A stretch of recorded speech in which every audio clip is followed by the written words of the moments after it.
सती जैसा त्याग होना चाहिए, पार्वती जैसा तप होना चाहिए। सती जैसा त्याग हो, पार्वती जैसा तप हो और नंदी जैसी प्रतीक्षा हो, तब जाकर मेरा महादेव आपको प्राप्त हो पाता है। शिव ऐसे ही नहीं प्राप्त हो जाता। सती जैसा त्याग। कोई कह रहा था माता सती ने अपने पति की निंदा नहीं सुनी। ना ना, शिव महापुराण की कथा में उमा खंड में लिखा गया, सती खंड में लिखा गया, सती अपने पति की निंदा नहीं सुनी। ये बात नहीं लिखा स्कंद पुराण में या शिव पुराण में। लिंग पुराण में भी यह वर्णन नहीं आया, कूर्म पुराण में भी यह वर्णन नहीं आया। शास्त्र में वर्णन आया सती अपने पति की निंदा से मतलब नहीं है। पुराण में लिखा है सती शिव की निंदा नहीं सुन सकी।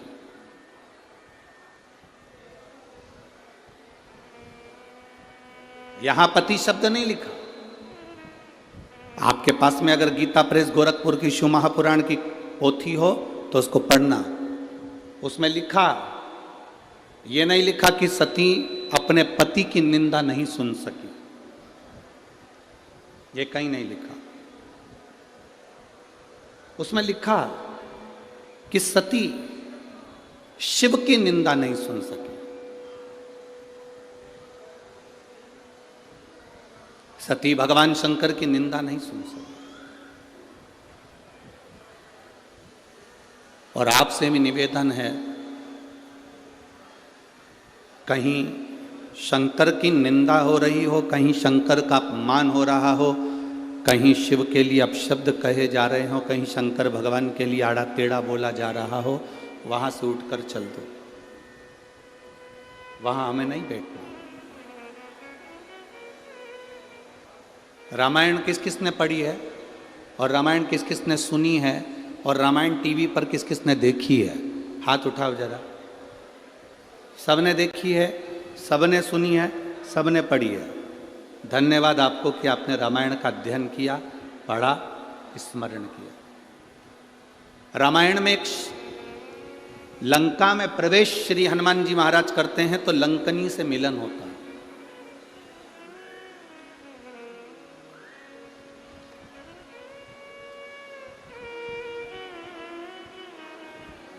हनुमान जी महाराज जब लंका में प्रवेश कर रहे हैं तब एक स्त्री, लंकनी नाम की एक स्त्री मिलती है। सुरसा मिली, माता कहकर प्रणाम करा। छाया पकड़ने वाली राक्षसी मिली, प्रणाम करा माता कहकर। लंकनी मिली,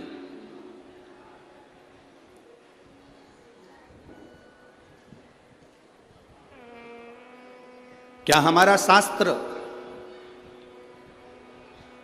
क्या हमारा वेद, क्या हमारा पुराण ये कहता है कि स्त्री को मारा जाए या स्त्री को हाथ मारा जाए या थप्पड़ मारा जाए या गाली दी जाए?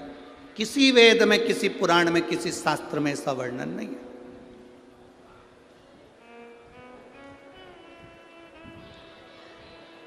जब हमारे शास्त्रों में ये वर्णन नहीं है तो फिर हनुमान जी महाराज ने लंकनी पर मुष्टिक का प्रहार क्यों किया? जरा विचार करना। बहुत गहन शिव महापुराण की ये शंकर सुमन शिव महापुराण की जो कथा मिली है, ये पूरे विश्व के लिए मिली है। इस पर गहन चिंतन करना चाहिए। गहन चिंतन करना चाहिए कि जब हमारे शास्त्र कहते हैं, जब हमारी पुराण कहती है, जब हमारे वेद कहते हैं कि स्त्री पर हाथ ना उठाया जाए, स्त्री को गाली ना दी जाए, स्त्री को अपशब्द ना किया जाए, स्त्री को ताना ना दिया जाए, फिर ये लंकनी पर मुष्टिक प्रहार करना।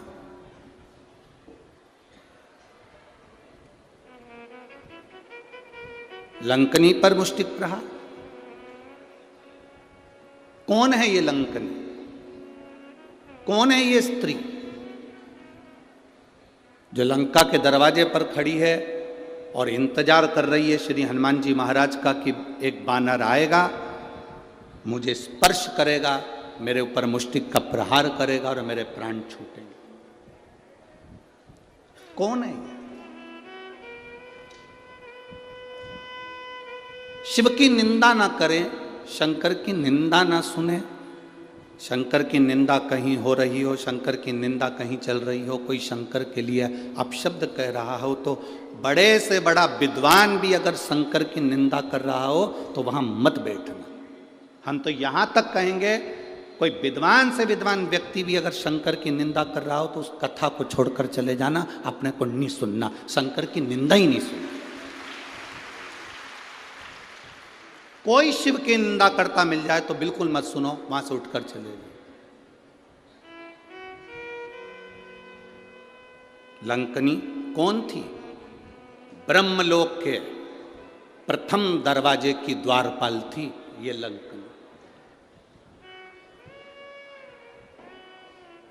ब्रह्मलोक के प्रथम दरवाजे की द्वारपाल। ब्रह्मलोक में कितने दरवाजे हैं? 7। और ब्रह्मलोक के 7 दरवाजे में से प्रथम दरवाजे की द्वारपाल है लंकनी। इतनी सुंदर स्त्री, इतनी सुंदर, इतनी सुंदर कि देवलोक की अप्सराएं भी उसके आगे फीकी थी, उस लंकनी के आगे। इतनी सुंदर थी वो। दरवाजे पर द्वारपाली करती थी। जब माता ब्रह्माणी, ब्रह्मा जी की धर्म पत्नी कहीं जाती थी तो लंकनी उनका द्वार खोलती थी, क्योंकि 1 नंबर का दरवाजा माता ब्रह्मणी के आगमन और जाने के लिए था। ब्रह्मवैवर्त पुराण का ये चरित्र जीवन को सुख देने वाला। दरवाजा खोल देती है लंकनी। बड़ी सुंदर थी ये ब्रह्मलोक के पहले नंबर के दरवाजे की द्वारपाल, अप्सरा थी, बड़ी सुंदर। दरवाजा खोलती है, ब्रह्माणी निकल जाती है, दरवाजा बंद कर देती है, फिर आ जाती है। इसका काम था।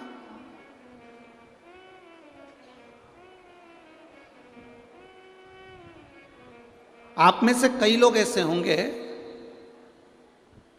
जिनको ददरुआ धाम आते हों और हनुमान जी के दर्शन करने जाते होंगे, तो कई लोग ऐसे होंगे जो पहली बार आते होंगे, उनको दरवाज़ा नहीं मालूम होगा। कल हम पुजारी जी से कह रहे थे और वो पवन जी थे, उन दोनों से कह रहे थे कि महाराज जी ने ये काम सबसे अच्छा करा कि ददरुआ धाम के इस मंदिर प्रांगण के बहुत सारे दरवाजे हैं। तो पुजारी जी कह रहे थे महाराज जी कम से कम 8 दरवाजे हैं मंदिर में प्रवेश आने जाने के। इसी ब्रह्मलोक में ब्रह्मा जी के प्रवेश द्वार 7, उसमें से एक द्वार पर दरवाजे पर ये सुंदर स्त्री खड़ी है जो दरवाजा खोलती है, बंद करती है, पहरेदारी करती है, चौकीदारी करती है। अब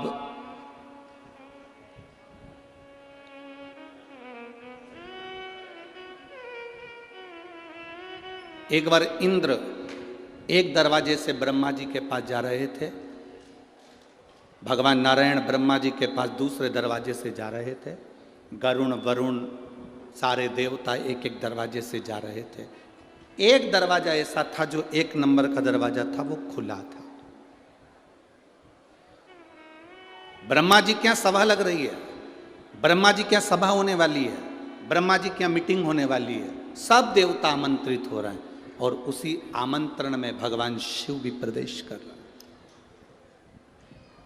कितनी सुंदर जगह वो लंकनी रह रही थी, कितनी सुंदर थी, एकदम सुंदर अप्सराओं की तरह, बहुत सुंदर। दरवाजा खुला था। अगर दरवाजा बंद होता, उसमें ताला डला रहता, तो महादेव वहां से दूसरी जगह चले जाते, पर दरवाजा खुला था। अब जैसे ददरुआ धाम सरकार के दर्शन के लिए 8 दरवाजे हैं। हमने कल महाराज जी बताए तो हमको स्मरण में आया, पुजारी जी बोल रहे थे 8 दरवाजे। अब पहला दरवाजा, दूसरा दरवाजा, तीसरा दरवाजा, सब दरवाजे खुले हैं। जो दरवाजा इनको बंद करना होगा मत ताला लगा दे। ताला लगा दे तो कोई अंदर जाएगा क्या?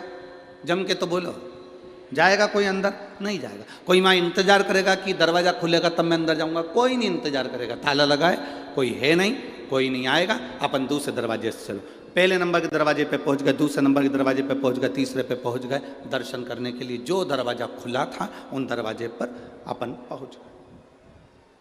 ब्रह्मा जी के यहाँ सारे दरवाजे फुल थे, एक नंबर का दरवाजा खुला हुआ था।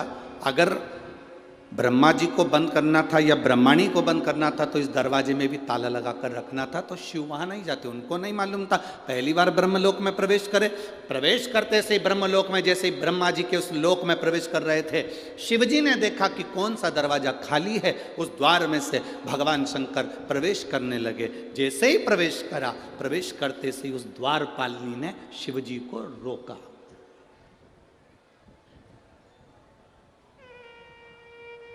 वो दरवाजे पे खड़ी हुई उस लंकनी ने, उस द्वारपालिनी ने, जो सुंदर है, अति रमणीय, अति सुंदर, उसने रोक दिया।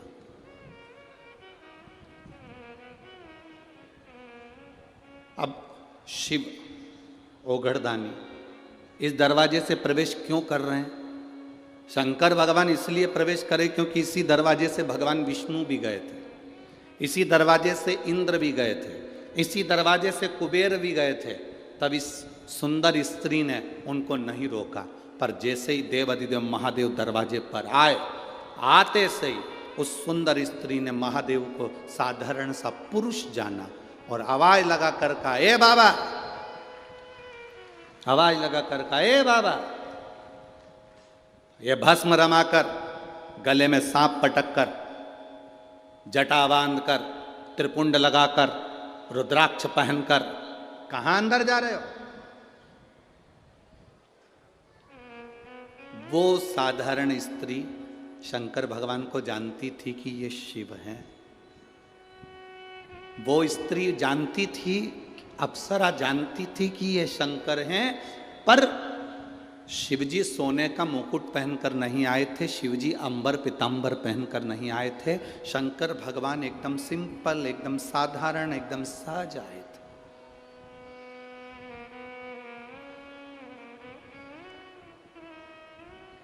अब यहाँ जितने संत बैठे हैं, आप इनका दर्शन कर रहे हो, और भी संत आए उनका कभी दर्शन करिए, और भी संत आए उनका दर्शन करिए।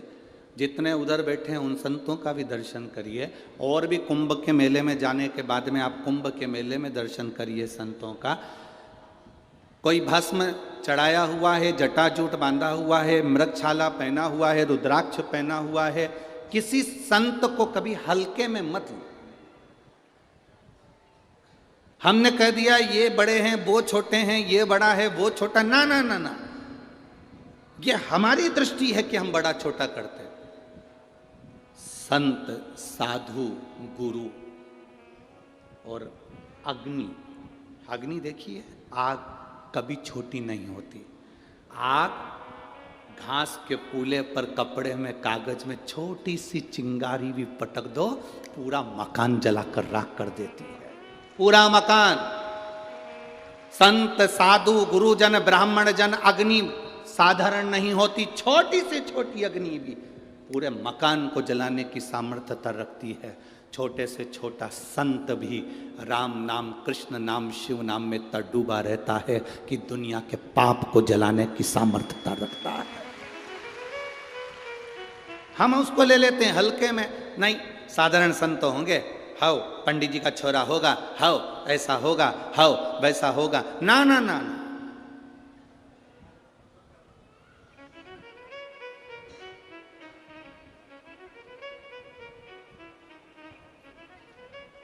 स्त्री को हल्के में ले लेना, पर उसके मांग के सिंदूर को हल्के में मत लेना। उसके मांग के सिंदूर में वो बल होता। महाराज, जब स्त्री हाथ में सिंदूरा लेती है ना, आपके इधर कैसे सिंदूर लगाते हैं हमको तो नहीं मालूम, पर सुहागन स्त्री जिसकी शादी हो गई, वो स्त्री जब अपने हाथ में सिंदूरा लेती है, स्त्री कभी भी सिंदूर जब लगाती है तो सिंदूर की डब्बी को कहीं रखकर नहीं लगाती, हमेशा याद रखती। जिस नारी सिंदूरे को नीचे रख दिया, या सिंदूरे को अलमारी पर रख दिया, या सिंदूरे को टेबल पर रख दिया और उसमें से लेके सिंदूर लगा रही है, तो वो नारी, हाँ, एक जगह पर सिंदूरा रखा जा सकता है, जब आप सुहागल कर रहे हो, कोई पूजन कर रहे हो, तो आप देवी जी को, गणेश जी को जो सिंदूर चढ़ा रहे हो, वो चढ़ा हुआ जमीन पर भी रखा हुआ मांग में धर सकते हो। पर जब आप स्वयं 16 श्रृंगार कर रहे हो, उस जगह पर सिंदूरा जमीन पर नहीं रखा जाता। सिंदूरा जमीन पर रखा हो और नारी मांग का सिंदूर भरती हो तो पति को रोग ग्रसित करता ही है, पति रोगीला होता ही है, ये निश्चित है। उसका पति रोगीला जरूर होगा, ये निश्चित है। उसको रोग जरूर घेरेगा, ये पक्का है। स्त्री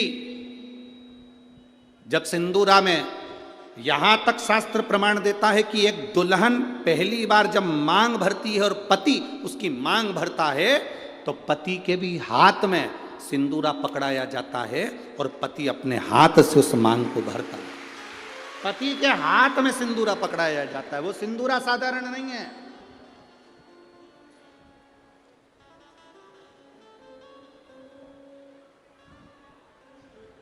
आप में से कोई कोई ऐसी आलसन हो सकती हैं, कोई ना कोई ऐसे आलसी हो सकते हैं कि ड्रॉज खोली, उसमें रखा था, उसी में से निकाल के और भर ली और उसी में रख दिया। ऐसी कहीं कहीं की मिस इंडिया हो सकती है, ऐसी कहीं कहीं की। पर मेरा विश्वास कहता है भिंड जिले की तो नहीं कह सकता कि ऐसी होगी। भिंड जिले की जितनी होंगी हाथ में सिंदूरा लेकर सिर पर मांग भरने वाली ही होगी। सिंदूरा हाथ में लेकर तो स्त्री को हल्के में ले लो, पर उसके सिंदूर को हल्के में नहीं ले सकते। सिंदूर में वो बल होता।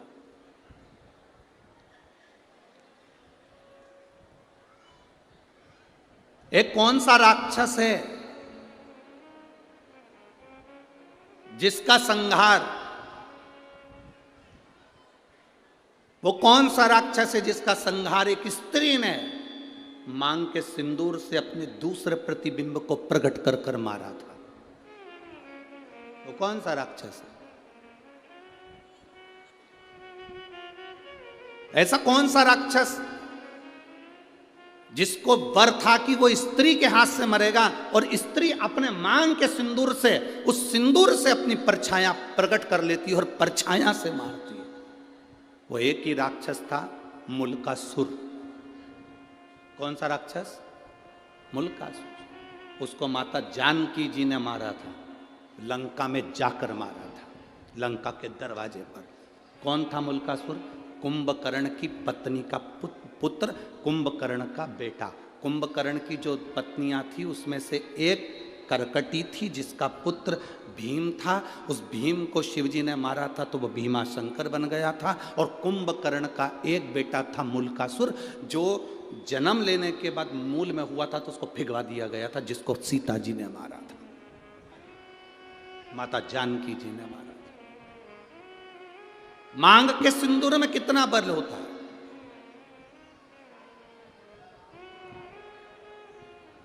मांग के सिंदूर में कितनी तेजता होती है, कितना बल होता है, ये स्त्री जाने।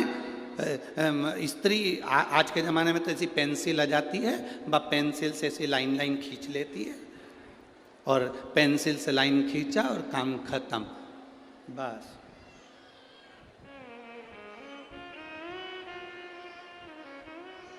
नहीं नहीं भाई,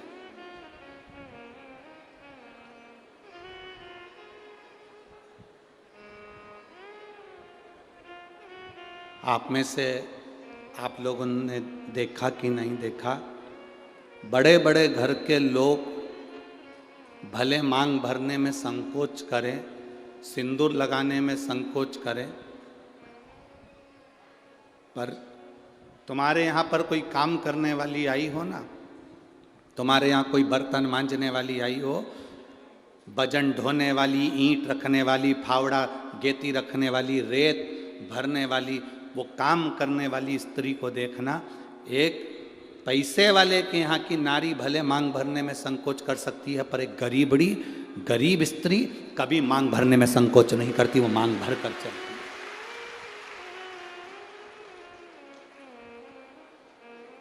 आपके यहाँ कोई बर्तन मांजने वाला आते हो, आपके यहाँ कोई झाड़ू लगाने वाली आती हो, आपके यहाँ कोई पोछा लगाने वाली आती हो, आपके यहाँ तगाड़ी ढोने वाली आती हो, वो स्त्री मांग में सिंदूर भर कर चलती है। बोलो री जीजी, आप लोगों ने देखा है कि नहीं देखा? ईमानदारी से बोलना हो। कथा ऐसे नहीं चलती कि महाराज ने बोल दिया तुमने स्वीकार कर लिया। तुम तो दिल से बोलो कि तुमने देखा कि नहीं देखा। वजन ढोने वाली मांग में सिंदूर भर लेगी और मांग में सिंदूर भरकर भजन ढोलेगी। किसी उस स्त्री से पूछना कि मांग में तो सिंदूर भर लेती है, भले तू कैसी भी दिखे पर तेरी मांग खाली नहीं रहती है, उसका कारण क्या है? तो वो स्त्री कहती है कि मैं कितना भी बोझा ढोलूं, मेरा पति मेरे साथ में भजन ढोने में साथ देता है। मांग के सिंदूर में वो बल होता है महाराज। वो सिंदूर जो सीता जी अपनी मांग में भर रही, वो सिंदूर आज तक ददरुआ धाम सरकार श्री हनुमान जी महाराज के तन पर तुम्हें लगा हुआ दिखता है। उस सिंदूर में कितना बल होगा, उस सिंदूर में कितना आनंद होगा, वो सिंदूर क्या साधारण होगा?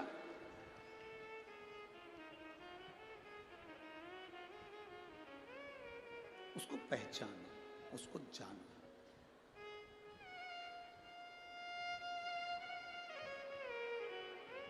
जरा विचार करिएगा, स्मरण में लाइएगा।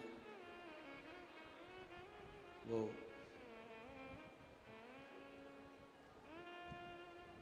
मांग का सिंदूर इतना प्रबल होता है, वो कहे ना, वो मुल्कासुर की वो कथा आती है, आप लोगों ने सुनी तो होगी, हमारे स्मरण में है कि आप लोग सुन के तो रखे होंगे, पर फिर भी आज शिव महापुराण में निकली है तो आप स्मरण करेंगे। कुंभकर्ण का बेटा मुल्कासुर मूल में पैदा हो गया। कुंभकर्ण को मालूम पड़ा मेरा बेटा मूल में पैदा हुआ है। कुंभकर्ण ने दासियों से कहा कर कह दिया इसको जंगल में फेंक दो, ले जाओ इसको और वन में डाल दो, ले जाओ इसको जंगल में फेंको। अब उस बच्चे को ले जाकर जंगल में फेंक दिया। मूल में हुआ था, जंगल में फेंका। जंगल में फेंका, एक मधुमक्खी ने उस बच्चे को देख लिया। मधुमक्खी ने जब बच्चे को देखा कि कोई बच्चा रो रहा है और बिलख रहा है, इसके घर के लोग उसको यहां पटक कर चले गए। मधुमक्खी ने अपने छत्ते को छेदित कर दिया। मधुमक्खी अपने छत्ते को बनाती है, कभी छत्ते को छेदित नहीं करती कि उसमें से शहद नीचे गिरे। कभी छेदित नहीं करती मधुमक्खी अपने छत्ते को, बनाती है छत्ता पर छेदित नहीं करती। छत्ता बनाएगी पर छेदित ना करेगी, छेदित ना करेगी।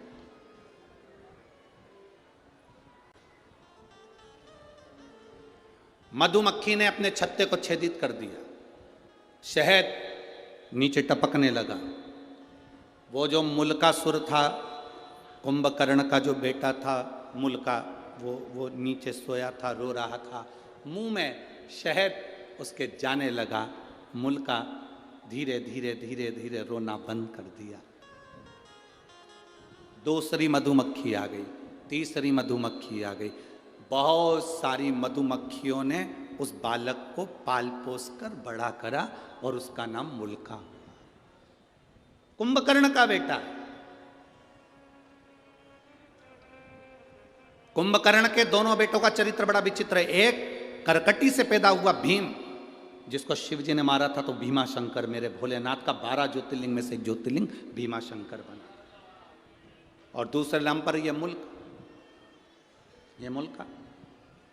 अब मुल्का बड़ा हो गया, मधुमक्खियों ने पाल पोस कर बड़ा करा। तो मधुमक्खी कोई माता मानता था, मधुमक्खी कोई पिता मानता था।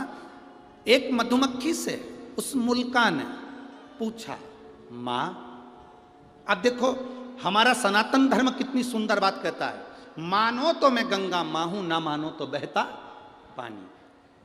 आप अगर एक पाषाण को, एक पत्थर को भी पूज रहे हो तो वो पत्थर भी तुम्हारी नैया पार कर सकता है जिसकी तुम पूजन कर रहे हो। सनातन हिंदू धर्म में है क्या? आपका विश्वास सनातन हिंदू धर्म को मजबूत करता है। शिव महापुराण की कथा क्या देती है? शिव महापुराण की कथा क्या देती है आपको? विश्वास, भरोसा, दृढ़ता। एक पत्र आया है, देखिए।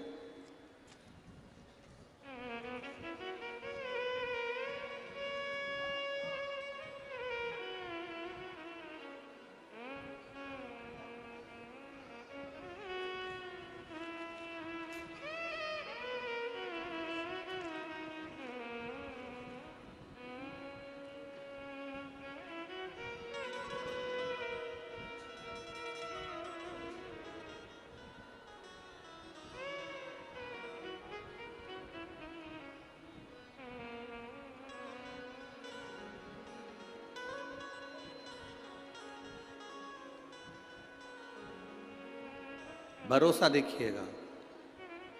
गुरुजी 13 साल से संतान नहीं थी। मैं बाबा का क्या वर्णन करूं गुरुदेव। ये पत्र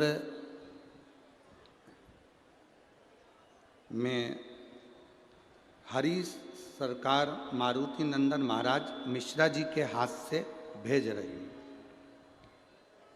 जिनने पत्र भेजा है वह हाथ आप ही लेके आए महाराज जी, एक बार हाथ हिला दीजिए। ये पत्र मैंने महाराज जी के हाथ से भेजा है। मैं दिल्ली से लाइव देख रही हूँ इस कथा को। ददरवा धाम सरकार के चरणों को नमन करती हूँ। गुरुदेव, ये पत्र में हनुमान हरि सरकार मारुति नंदन महाराज जी मिश्रा जी के माध्यम से भेज रही हूँ। गुरुदेव, 13 साल से मेरे यहाँ बच्चे नहीं थे। मैं बाबा का क्या वर्णन करूँ। मेरे पति दिल्ली पुलिस में एसआई के पद पर तैनात हैं। मेरा नाम वीर सिंह यादव है, मेरी पत्नी का नाम मंजू यादव है। मैं जिला भिंड के थाना मो तहसील गोहत ग्राम धमूरी, जो ददरवा धाम से मात्र 2 किलोमीटर की दूरी पर स्थित है, वहाँ का रहने वाला। मेरे यहाँ संतान नहीं थी। मैं बाबा को क्या वर्णन करूं गुरुदेव। सब जगह गए, कोई सुख ना मिला। तब शिवजी पर एक लोटा जल चढ़ाना प्रारंभ करा।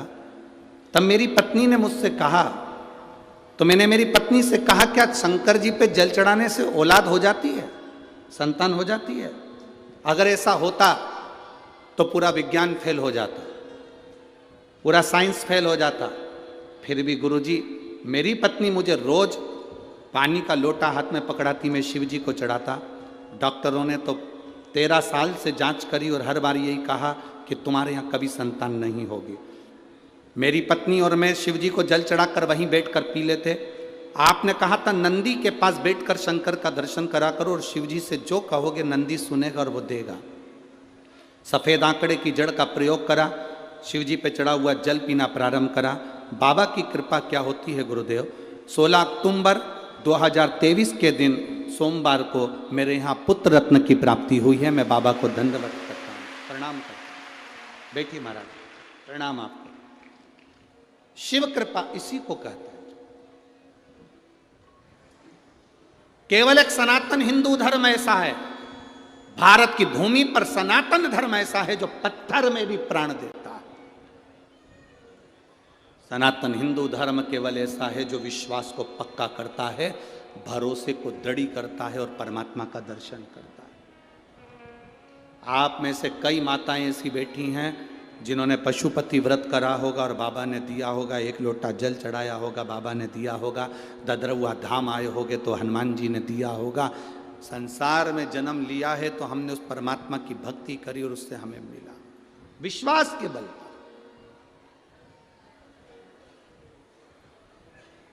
हम तो आपसे मिलते भी नहीं हैं। आप सरकार से पूछ लेना, या पुजारी जी हों, पवन भैया हों, या इस ददरवा धाम के जितने सेवादार हों उनसे पूछना। सियोर वाला महाराज अपना कमरा छोड़कर बाहर तक नहीं निकलता, और जितने गार्ड लगे हों वहाँ पुलिस विभाग के लोग लगे हों उनसे पूछना। वो महाराज होंगे बहुत सारे आपके यहाँ आते होंगे, मिलते होंगे, जुलते होंगे, हम नहीं मिलते। हमारा एक ही काम है, हमारे पास में जो छोटा सा शिवलिंग है, ठाकुर जी हैं, उनका पूजन करना। जितना बन सके अपने को बाबा ने जो समय दिया है उस समय में पाठ करना और भगवान की माला जपना। जितनी जप सकते हो उतनी जपो। ये संसार से मिलेंगे तो आप 100, 500, 200 रुपये देकर जाओगे, पर मेरे भोलेनाथ को जपूंगा तो वो मेरी जिंदगी में मेरा हाथ पकड़कर ऊपर पहुंच जाएगा। केवल यही कथा नहीं, आपने पूरे जितनी बार कथा सुनी होगी, हमने एक बात कहा, हम मिलते नहीं है। बोला था कि नहीं बोला था? हम कहीं नहीं मिलते। पीछे के एक आध दो दिन होते हैं जिसमें कहीं कोई मिलने वाला होता है तो मिलते, ना मिलते, कमरे से निकलते ही नहीं। और हमारे कमरे में हमारे चाहे गार्ड हो, चाहे आशीष भैया हो, चाहे हमारे ब्राह्मण हो, हमारे कमरे में नहीं आते। भजन करा, स्मरण करा, जाप करा, अनुष्ठान करा, भक्ति करी, केवल कथा में आए, यहाँ से चले, इसके सिवाय कुछ नहीं। क्यों मिले आपसे? आप मिलो श्री हनुमान जी महाराज ददरउआ धाम में बैठे हैं उनसे, आप मिलो मेरे भोलेनाथ जी मंदिर में बैठे हैं उनसे, आप मिलो भगवान की अविरल भक्ति से। हमसे क्यों मिलना? किस लिए?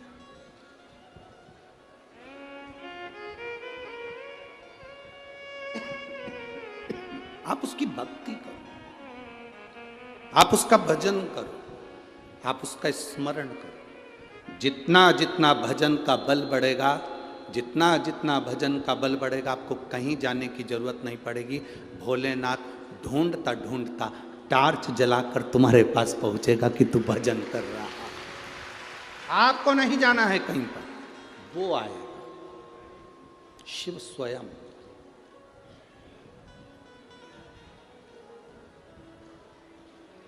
शंभू का मतलब क्या होता है? अपन कहते हैं भोले शंभू, शंभू का मतलब क्या? स्वयं भू। किसी देवता को शंभू नहीं कहा गया, केवल एक देवाधिदेव महादेव जिनको शंभू कहा गया, क्योंकि वो स्वयं भू है, स्वयं प्रगट है, ना कभी जन्म हुआ, ना कभी मरता है।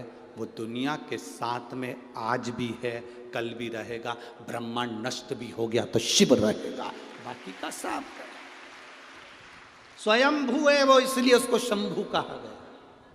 स्वयंभू शंभू है।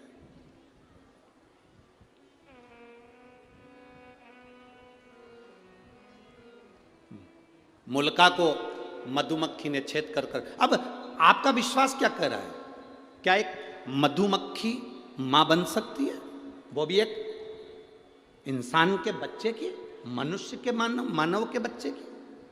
मधुमक्खी से मुल्का ने पूछा, मां, मधुमक्खी से पूछ रहा है, मां मैं किसका भजन करूं? और मधुमक्खियों इकट्ठी हो गई, इकट्ठी होकर झुंड बनाकर दौड़ी। दौड़ते दौड़ते मधुमक्खी एक वृक्ष पर चढ़ गई। वो वृक्ष था बट का वृक्ष।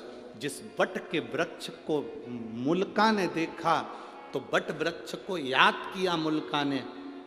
ये बट वृक्ष ब्रह्मा जी के कटे हुए शीश से प्रकट हुआ है, इसलिए मेरी माँ कह रही है कि इस ब्रह्मा का तू तप कर। मुल्का ने ब्रह्मा जी का तप करना प्रारंभ करा। इतना घोर तप मुल्का ने करा, बट वृक्ष के नीचे बैठ जो तप करना प्रारंभ करा तो ब्रह्मा जी प्रकट हो गए, ब्रह्मदेव सामने। और ब्रह्मा जी प्रकट होकर बोले, बोल मुल्का तुझे क्या चाहिए? मुल्का ने कहा, मैं मरूं ना, मुझे अमर कर दो, मेरे प्राण ना छूटे, मुझे अमर करा जा। भगवान ने कहा, ये तो कभी नहीं हो सकता मुल्का कि तू अमर होगा। अगर मैं अमर नहीं हो सकता तो फिर क्या मांगू? इतने में मुल्का ने कह दिया, बस अगर मैं अमर नहीं हो सकता, मेरे को मरना ही पड़ेगा, तो मुझे वर दो कि मुझे स्त्री मारे। और मुल्का ने कहा, कोई नारी में इतना बल नहीं होता जो मुझे मार दे, मैं कुंभकर्ण का बेटा हूं, कुंभकर्ण की जैसा हूं, अगर मारे तो मुझे स्त्री मारे। ब्रह्मा जी ने तथास्तु कह दिया। मुल्का चले गया, उसने तुरंत वहां से गया और मधुमक्खी से पूछा, मां मैं किसका पुत्र हूं? मधुमक्खी ले जाकर उसे लंका की ओर दिखा देती है मार्ग। मुल्का को मालूम पड़ा कि मैं कुंभकर्ण का बेटा हूं और मेरे पिता को राम ने मारा था, पर मेरे पिता का साथ विभीषण ने दिया था। मेरा चाचा, मेरे परिवार का व्यक्ति जिसने मेरे पिता को मारने में साथ दिया, मेरे ताऊ को मारने में साथ दिया, मैं विभीषण को नहीं छोड़ूंगा। और मुल्का लंका में प्रवेश करने लगा। लंका का गेट बंद करा गया, दरवाजा बंद करा गया। विभीषण को मालूम पड़ा कि मुल्का मेरे ऊपर आक्रमण कर रहा है, कुंभकर्ण का बेटा मेरे ऊपर आक्रमण कर रहा है। विभीषण रातों रात भागकर अयोध्या में आ गए। विभीषण रातों रात भागकर अयोध्या में आए। अयोध्या नरेश, भगवान राम ने पूछा क्या बात है विभीषण, इतनी रात्रि को तुम यहाँ कहाँ पहुंच गए, कैसे आना हुआ? प्रभु बहुत जल्दी में आया हूँ, कुंभकर्ण का बेटा मुझे मारना चाहता है, लंका में प्रवेश करना चाहता है और कह रहा था पहले विभीषण को मारूंगा क्योंकि उसने मेरे पिता को मरवाने में साथ दिया, फिर राम लक्ष्मण को मारूंगा, हनुमान को मारूंगा। राम जी को क्रोध आया और राम जी ने लक्ष्मण, हनुमान, भरत, शत्रुघ्न की सेना सैनिकों के साथ भेज दी लंका के लिए। सेना लंका की ओर चली। बीच मार्ग में मुल्कासुर ने सेना को रोक लिया, युद्ध प्रारंभ हुआ। ऐसा भयंकर युद्ध लक्ष्मण जी के साथ में, भरत जी के साथ में, शत्रुघ्न जी के साथ में और हनुमान जी के साथ जब हुआ, मुल्का आखिरी में जीत गया। हार गए, हारते से ही तब तुरंत सूचना पहुंचाई विभीषण ने भगवान राम के पास में कि ये मुल्का तो मर नहीं रहा, क्या करा जाए? हनुमान है ना वहां पर, नहीं मर रहा, क्यों नहीं मर रहा समझ नहीं आ रहा। राम जी ने सेना तैयार करी और लंका की ओर चल दिए। बीच मार्ग में फिर मुल्का और राम जी का युद्ध प्रारंभ हुआ, पर मुल्का मरने को तैयार नहीं। मुल्का मरने को तैयार, मुल्का मर ही नहीं। जब मुल्का नहीं मरा, मरने को नहीं आज, हनुमान जी को लगा मेरे प्रभु इस मुल्कासुर से युद्ध लड़ रहे हैं। रावण को तुरंत पछाड़ दिया, कुंभकर्ण को तुरंत पछाड़ दिया, मेघनाथ, अक्षय सब मारे गए, बड़े से बड़े असुर मारे गए। आज मेरे प्रभु के सामने ये मुल्कासुर है, कुंभकर्ण का बेटा, और मरता नहीं है। राम जी ने तुरंत वहां से छलांग लगाई और अपनी माता अंजना के पास पहुंच गए। मां अंजना ने पूछा मेरा वीर बजरंगी आया है, मेरा हनुमान आया है? बेटे को गले से लगाकर पूछा बजरंगी क्या बात है हनुमान? हनुमान कहते हैं माँ पवन सुत, क्या बात? हनुमान जी कहते हैं माँ मुल्कासुर के साथ में मेरे प्रभु का युद्ध हो रहा है पर मरता नहीं है। माता अंजना ने कहा रुक, बैठ मेरे साथ। माता अंजना ने पार्थिव शिवलिंग का निर्माण करा, शिव जी की स्तुति करी, शंकर भगवान से पूछा बाबा पधारो, भगवान राम युद्ध लड़ रहे हैं पर मुल्कासुर मरता नहीं है, आप आओ। उसी समय देवाधिदेव महादेव प्रकट होकर बोले क्यों चिंता करती हो अंजना, हनुमान से कहो राम जी की आज्ञा लें, सीता जी को अयोध्या से बुलाया जाए और मुल्कासुर के साथ युद्ध कराया जाए। सीता को बुलाएं और युद्ध कराएं। पर माता जानकी तो कभी क्रोध करती ही नहीं है। माता सीता को तो कभी जिंदगी में क्रोध आता ही नहीं है। मां जानकी तो कभी क्रोध करती नहीं, क्योंकि राजा जनक की पुत्री है। राजा जनक को शब्द पर शब्द लोगों ने कहा पर राजा जनक जी को कभी क्रोध नहीं आया। जनक की पुत्री जानकी कैसे क्रोध कर सकती है? वो जानकी तो कभी क्रोध कर ही नहीं सकती, माता सीता तो कभी क्रोध कर ही नहीं सकती। भोलेनाथ जी ने कहा राम जी से आज्ञा लो। हनुमान जी महाराज तुरंत राम जी के पास गए। महाराज इस मुल्कासुर को ब्रह्मा जी का वर है, ये स्त्री के हाथ से मरेगा, आप जब तक सीता को नहीं लाएंगे सीता ही इसको मार सकती है। राम जी ने आज्ञा करी हनुमान जाओ अयोध्या, सीता को लेकर आओ, माता सीता को लेकर आओ। जानकी जी मांग में सिंदूर भर रही थी, माता जानकी श्रृंगार कर रही थी। जिस समय हनुमान जी पहुंच गए, हनुमान जी ने पूछा मां ये मांग में सिंदूर क्यों? इससे पति की आयु बढ़ती है, पति अच्छा रहता है। हनुमान जी ने कहा माँ मैं भी सिंदूर लगा लूं तन पर।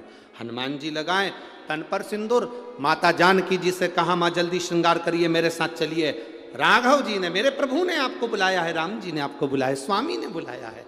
सीता जी हनुमान जी के साथ पहुंच गई युद्ध के मैदान में।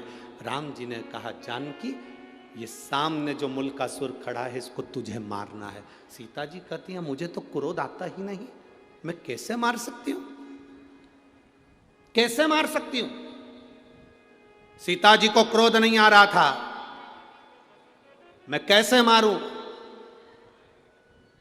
राम जी ने सोचा करूं तो करूं क्या।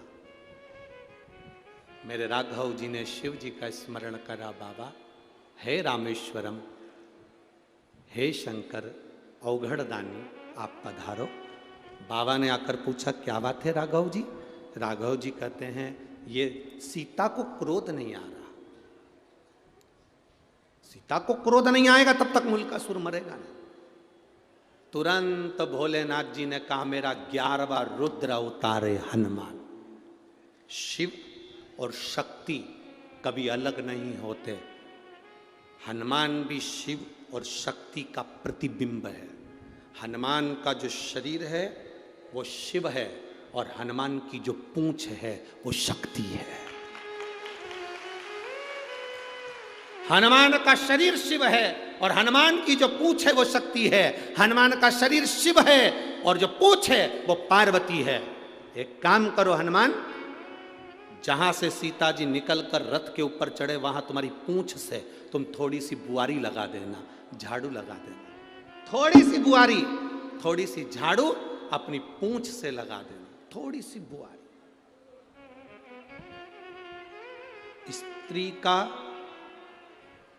स्त्री का पल्लू, थोड़ा ध्यान देना, बहुत अच्छी विषय है। वो तो ये शंकर सुमन शिव महापुराण की कथा चल रही है तो ये प्रसंग निकले हैं, नहीं तो ये प्रसंग शिव पुराण में हम कभी ना सुनाते। स्त्री का पल्लू,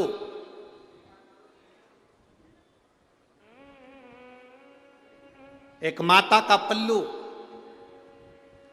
नारी की चोटी, नारी के केश और हनुमान जी की पूंछ, ये तीनों में पार्वती की शक्ति समाई होती है। इसलिए हमारे भारत का इतिहास रहा है, हमारे सनातन धर्म का इतिहास रहा है।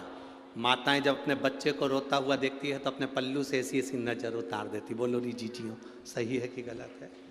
चलो ये भी जाने दो, जब लड़का शादी के लिए जाता है या लड़की की शादी होती है तो माँ अपने पल्लू में 2-3 चीज रखती है। एक तो वो ऐसी मथनी करती है ना, क्या बोलते हैं उसको, रई। रई, ऐसी रई को अपने पल्लू में लेके दूल्हे के ऊपर से, दुल्हन के ऊपर से ऐसा ऐसा करती है। हमारे यहाँ उसको परछन कहते हैं। आपके यहाँ क्या कहते हैं? जम के तो बोलो जरा, आपके यहाँ करते कि नहीं करते पहले तो ये बताओ। फिर वो मूसल लेती है छोटा सा, फिर मूसल को भी दूल्हा दुल्हन के ऐसा ऐसा करा जाता है। फिर वो सूपड़ा रहती है, सूपा फटकने वाला, उसका कोना लेकर वो भी ऐसा ऐसा दूल्हे को दुल्हन को करती है। क्या बोलते हैं इधर? हमारे यहाँ उसको परछन कहते हैं। दूल्हा दुल्हन की परछन करी जाती है। सास करती है, माँ करती है। माँ का पल्लू, माता का पल्लू, स्त्री की चोटी, हनुमान जी की पूंछ, उसमें माँ जगत जननी दुर्गा, माँ आद्य शक्ति समाई होती है। तुरंत कह दिया भोलेनाथ जी ने, जब सीता यहाँ से निकल कर जाए, हनुमान तेरी पूंछ से बुआरी लगा दे। उस पूंछ का एक कण भी सीता के शरीर को छू गया, सीता में तेज देवी का आ जाएगा और इतना क्रोध करेगी कि तुझे कुछ नहीं करना, वो मुल्कासुर को मार देगी। मुल्कासुर इतना तेज। हम हनुमान जी के मंदिर में जाते हैं, वहां का सिंदूर अपने सिर पर लगाते हैं। क्यों लगाते हैं? कारण क्या है?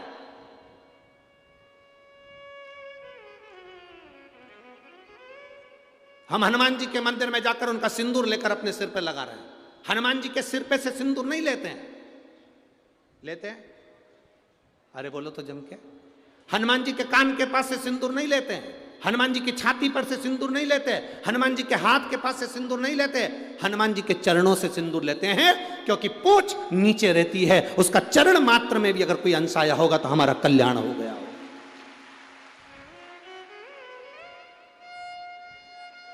अब तुम्हारे यहां अगर ऐसा होता हो कि सिर पे से सिंदूर लेके लगा लेते हो तो बात दूसरी। हाँ, शास्त्र नहीं है, शास्त्र ये वर्णन करता ही नहीं कि सिर पे से सिंदूर। यहाँ तो हनुमान जी के चरणारविंद का सिंदूर लेकर मस्तक पर लगाया जाता है। हनुमान जी की पूंछ नीचे रहती है, उस पूंछ में से एक अंश भी उनके केश का भूमि पर गिरा होगा, उसमें सिंदूर लग गया होगा, हमारे मस्तक पर लगा होगा तो हमें बल मिलेगा।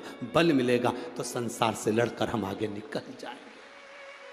पवन तनय संकट हरन मंगल मूरति राम लखन सीता सदैव। शिव है वो। शंकर भगवान ने कहा हनुमान सीता जी, सीता माता जानकी चली, चलते ही हनुमान जी ने बुहारी काढ़ी, बुहारी काढ़ते से माँ जानकी ने देखा सामने मूलकासुर को। सीता जी ने अपने मांग के सिंदूर का स्पर्श कर कर अपनी छाया प्रकट कर दी। जानकी नहीं, सीता की छाया प्रकट हो गई और सीता माता की छाया ने ऐसा विकराल रूप धारण करा कि मूलकासुर को 5 बाण में त्रस्त कर कर उसको पछाड़ दिया। अंत में मूलकासुर मर गया, मूलकासुर मर गया।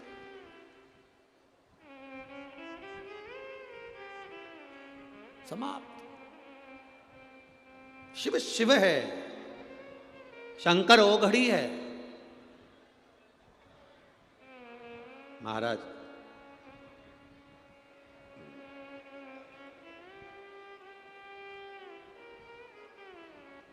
लोग कहते हैं भगवान शंकर का नाम किस टाइम लेना चाहिए, भगवान शंकर का भजन किस टाइम करना चाहिए। हम कहते हैं शिव के भजन का कोई टाइम नहीं है, शंकर का भजन 8 याम करना चाहिए। 8 याम।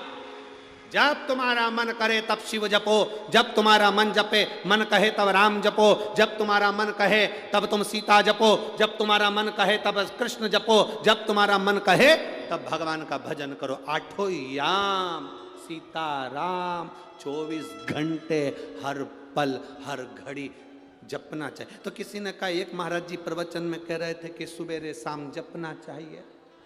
हमने कहा महाराज जी से पूछो, दोपहर में तो नहीं मरेंगे, उनसे पूछो।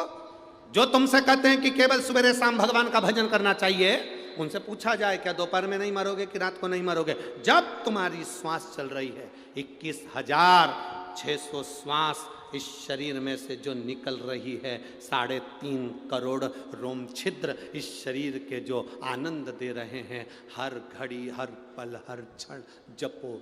शास्त्र तो कहता है 24 घंटे भगवान का भजन करो। 24 घंटे नहीं कर सकते तो कम से कम 12 घंटे तो भगवान का भजन करो। 12 घंटे नहीं कर सकते तो 6 घंटे तो करो। 6 घंटे नहीं कर सकते तो 3 घंटा भगवान का भजन करो। 3 घंटा नहीं कर सकते तो कम से कम 1.5 घंटा तो करो रे। 1.5 घंटा नहीं कर सकते तो आधा घंटा करो।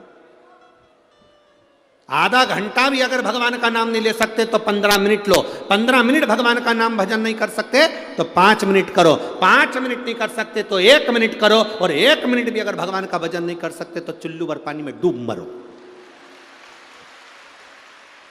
24 घंटे में से 1 मिनट भी तुम परमात्मा के लिए नहीं निकाले, तुम्हारा जीवन बेकार है। काय का जीवन?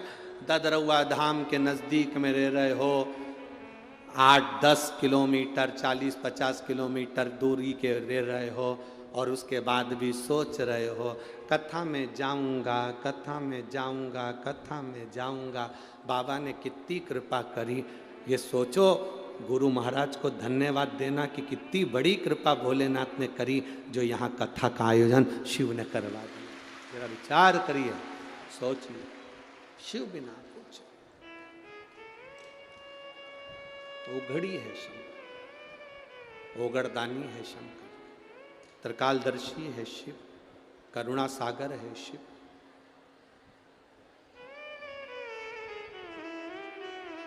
वो ओघड़ी है शिव।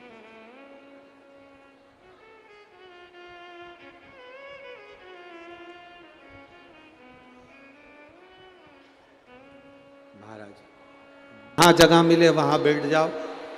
रोड पे जगह मिले रोड पर बैठ जाओ, साइड में जगह मिले साइड में बैठ जाओ, दुकान में जगह मिले दुकान में बैठ जाओ, ग्राउंड में जगह मिले ग्राउंड में बैठ जाओ। जहाँ बैठे हो, पेड़ों के नीचे बैठे हो, वहां बैठ जाओ। बैठकर प्रार्थना करना, बैठकर। देखो, पोहे को बनाकर ऐसे ही नहीं रख दिया जाता है।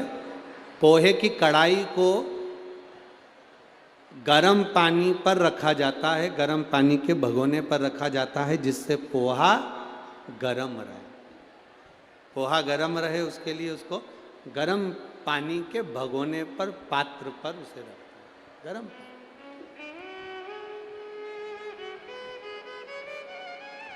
पोहा गरम रहे इसलिए उसको गरम पानी के पात्र पर रखा जाता है। क्यों? पोहा गरम बना रहे।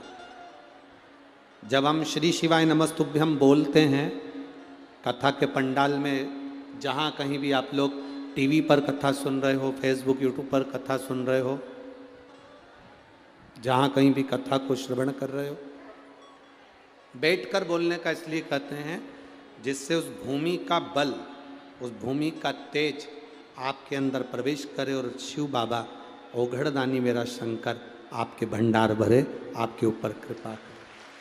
जहाँ जगह मिले वहाँ बैठकर बड़े भाव से कहिएगा। जिसको आता है जहाँ बैठकर बोल रहे हो आपके उच्च स्वर में बाबा से प्रार्थना बड़े भाव के साथ।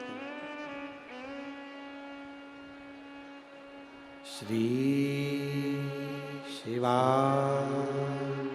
नमस्तु, श्री शिवाय नमस्तु, श्री शिवाय नमस्तु, श्री शिवाय नमस्तु, श्री शिवाय नमस्तु। भोला सब दुख काटो,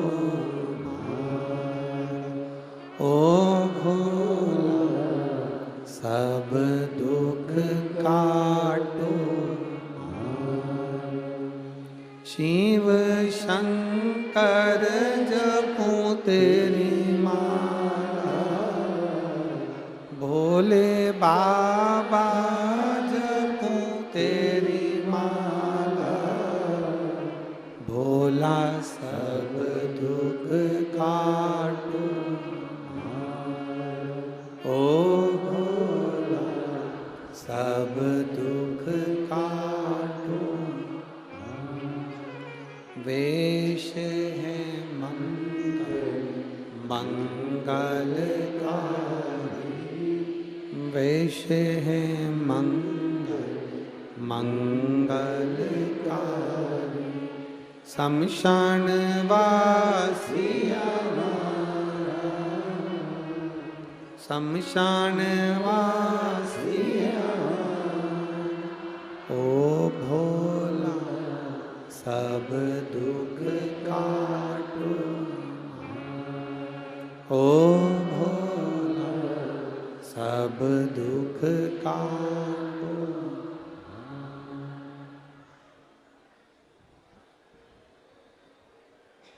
बाबा से अपने मन की बात भाव के साथ दिल से सुनता है शिव, धारण करता है शिव। शिव कथा कह रही है,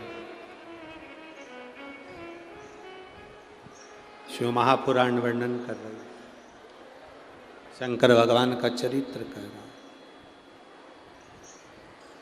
लंकनी स्वयं ब्रह्मा जी के दरवाजे पर खड़ी वो सुंदर स्त्री, ब्रह्मलोक के दरवाजे पर खड़ी वो सुंदर स्त्री, अति सुंदर, अति सुंदर, और इतनी सुंदर है वो स्त्री, इतनी सुंदर है जो ब्रह्मा जी के प्रथम दरवाजे की द्वारपालनी है, द्वारपाल है।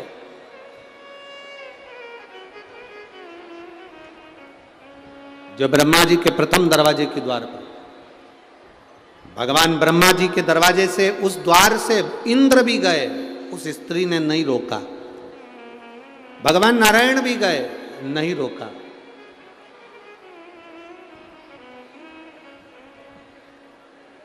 पर देवादिदेव महादेव जब निकल कर गए, उस स्त्री ने रोक दिया।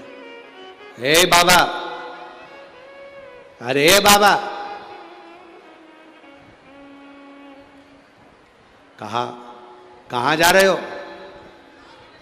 शरीर तो देखो आपका, भस्म लपेटे हो, गले में सांप पड़ा हुआ है, जटा बंधी हुई है। बहुत ध्यान से कथा सुनिएगा, बहुत दूर दूर से आप लोग आए हो, दिल में शिव को बिठा कर लेकर जाना। शंकर को दुनिया के लोगों ने हल्का ही लिया, बहुत हल्के में शंकर जी को लोग लेते हैं।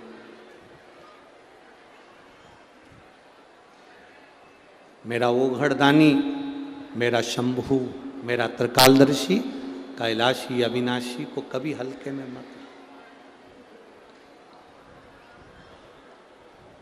उसके दरवाजे पर जाकर अगर आपने एक गीला कपड़े का पोछा भी लगाया है ना, तो वो खाली नहीं छोड़ता है। एक झाड़ू भी लगाई है ना, वो खाली नहीं छोड़ता है। अगर मंदिर को साफ भी करा है तो वो खाली नहीं छोड़ता, ऐसा ओघड़ी है वो। दीपावली पर जिस कुबेर की हम पूजन करते हैं, कौन है? शंकर जी के मंदिर में चोरी करने गया था, चोटा।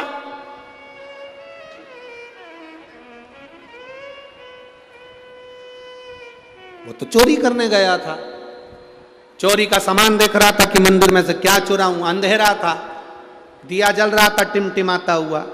अपने तन का कपड़ा उतारा, वहीं पर कपड़े में आग लगाई, चोरी का सामान देख रहा था, क्या क्या चीज चुराना है शंकर जी के मंदिर में। भोलेनाथ प्रकट हो गए। शिव जी ने प्रकट होकर कहा, मांग तुझे क्या चाहिए? चोट्टा बोला, मैं तो चोर हूं।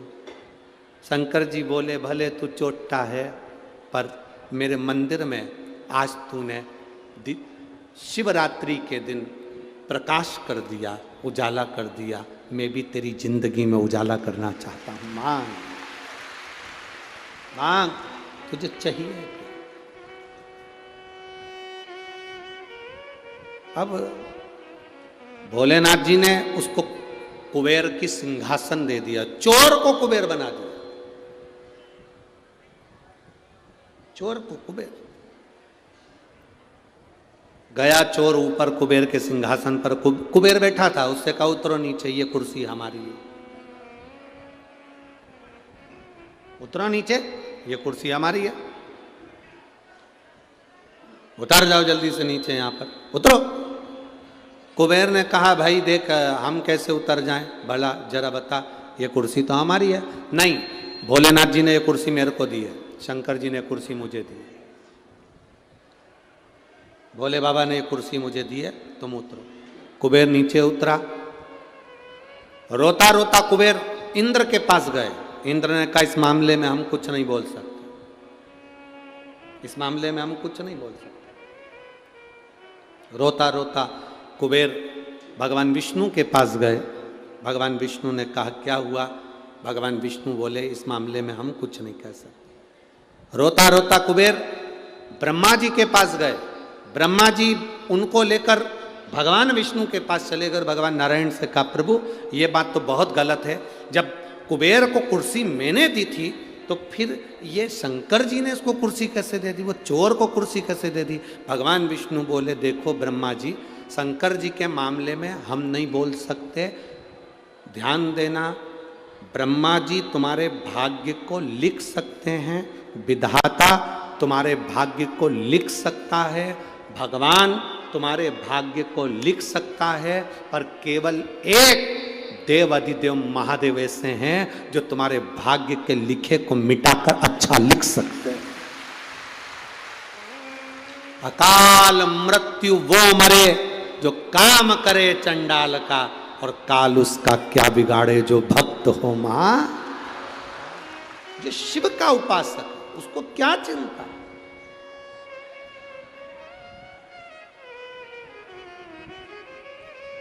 शिव की आराधना करने वाले को क्या चिंता? कल महाराज जी पुजारी जी कह रहे थे कि रात्रि को लाखों की संख्या में भक्त ये ददरौआ धाम में आ चुके थे। रात्रि को लाखों की संख्या में भक्त ददरौआ धाम आ चुके थे। सबने अपना अपना जगह संभाल ली थी और सब तो बता रहे थे पुजारी जी कि गुरुजी मंदिर में भी इतने भक्त आए हैं और यहाँ पर भी इतने भक्त आए हैं, पर हमारे जीवन की पहली ऐसी कथा है कि भक्त जब कथा सुनता है तो उसके मुंह से आवाज़ नहीं आती, दर्शन करता है तो लाइन से दर्शन करता है, आराम से दर्शन कर रहा है और बड़े आराम से लोग कथा कर रहे हैं। शिव की उपासना करने वाला, ये शंकर की, राम की, कृष्ण की जिसके अंदर भक्ति होती है वो मौन रहकर अलमस्त होकर कथा का लाभ लेता है। अलमस्त होकर, उसको कोई मतलब नहीं, कोई। आग लगे बस्ती में, बोलो बोलो जम के बोलो, अपन रहो। शंकर भगवान कितनी मस्ती में रहते, जहर पी लिया, कंठ में विष भरा है तो भी आराम से रह रहे हैं। आप में से कहीं का भी एक आध बार मच्छर काट खाए तो 25 बार जरा विचार करो। पर शिव शिव है, जहर कंठ में भरा है, गले में सर्प धरा है, सिर पे गंगा चंद्र धरा है और मेरा शंभु अड़भंगा बैठा भक्ति में डूबा हुआ है। निंदा ना करें, अपशब्द ना बोलें, शिव को पहचानो। शिव के मामले में कोई नहीं बोलता, कोई। एक झाड़ू लगाने वाले को फल मिल सकता है, बुआरी लगाने वाले को फल मिल सकता है, तो क्यों ना मिले, क्यों ना।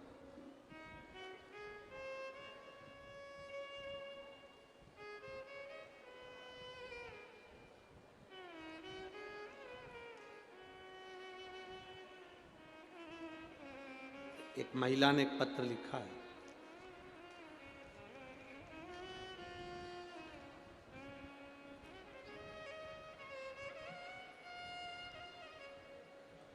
गुड़िया सिंह मुजफ्फरपुर बिहार से आई हैं। कहीं बैठी हैं तो हाथ हिला सकती हैं। गुड़िया सिंह मुजफ्फरपुर बिहार से आई हैं, कहीं बैठी हों तो हाथ हिला सकती हैं। जहाँ कहीं बैठी हों तो अपने हाथ हिला सकती हैं। आप ही हैं, एक बार ऐसे हाथ हिला दो। गुड़िया सिंह मुजफ्फरपुर बिहार। बच्चा आया है जिसकी आंखें पूरी चली गई थी, यही है वो, यही है बच्चा। मैं गुड़िया सिंह मुजफ्फरपुर बिहार से हूं।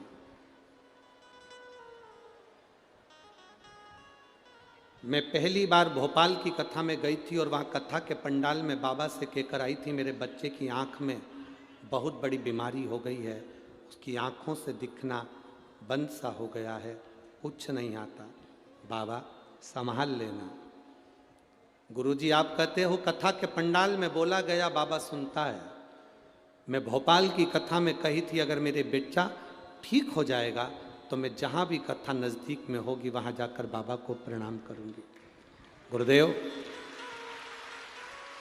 बच्चा ठीक है बाबू, आँखों से दिखना प्रारंभ हुआ, उसको लिया एक बार लाओ। इसकी आँख में बहुत बड़ी बीमारी हो गई थी जिसका नाम भी मैं लेना नहीं चाहती। शायद भगवान से प्रार्थना करूंगी कि ऐसी बीमारी किसी के मत देना। आंखें चली गई, दिखना बंद सा हो गया, शरीर बेकार हो गया, बड़े से बड़े डॉक्टर का इलाज करवा लिया पर ठीक नहीं।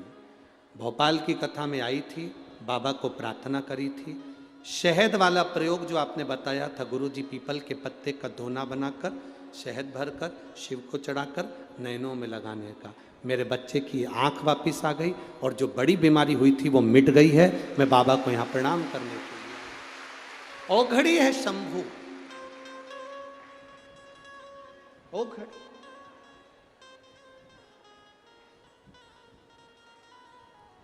आपका विश्वास जितना दृढ़ होगा, आपका भरोसा जितना दृढ़ होगा, यहां आपका भरोसा आपको विजय दिलाता, आपका विश्वास आपको विजय दिलाता। आप झाड़ू भी लगा रहे हैं उसके दरवाजे की तो वो फल देता है।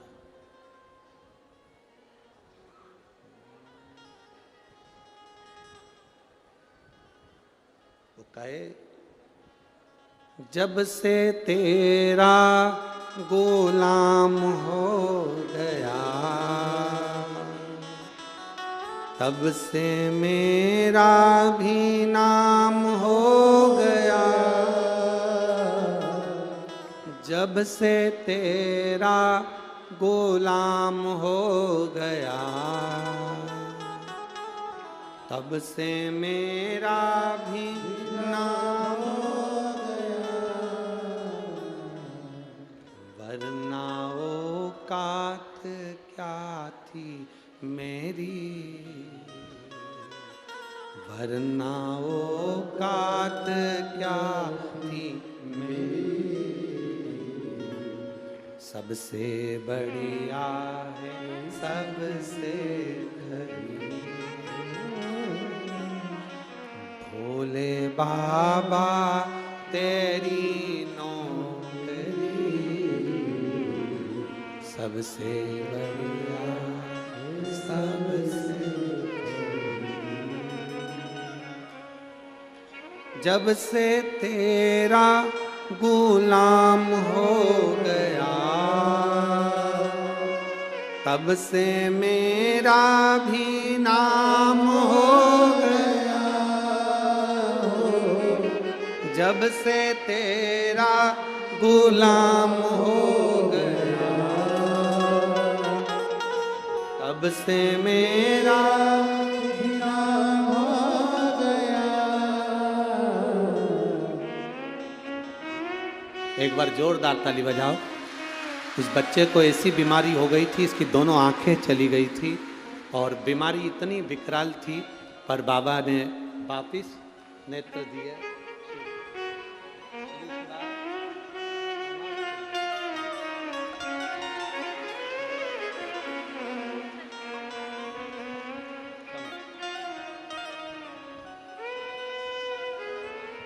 वरना औकात क्या थी मेरी, सबसे बढ़िया है सबसे।